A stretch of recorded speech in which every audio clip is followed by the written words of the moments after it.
हम अंग्रेजी में बोलेंगे.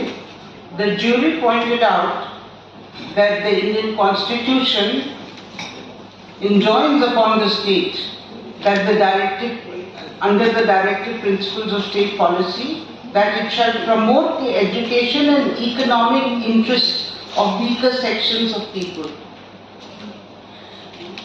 The provision of credit to micro...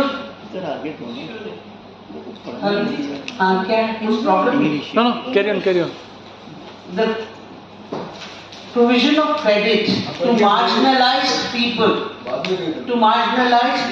and to the poorest people in our country shows that this economic interest of the people has not been kept alive.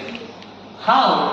And the jury opined on it and said several things. Made several points.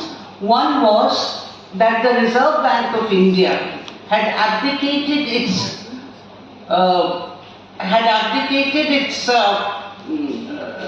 role to actually put a cap on the interest rate and to put a cap on the amount of money that can be loaned.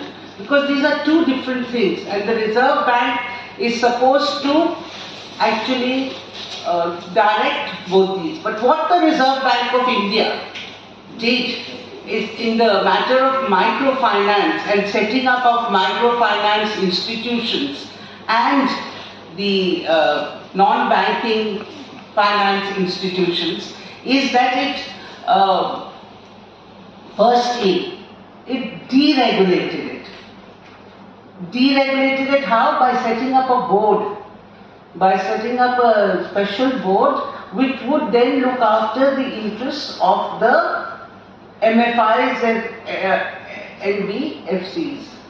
But in fact, what it did was give its role away to the board.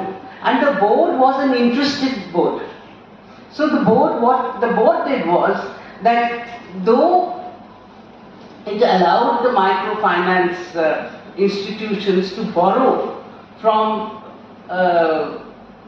other banks, the private banks and the government banks, at a certain rate of interest, for instance 7 to 10%, they allowed the microfinance institutions to give loans at usurious interest rates.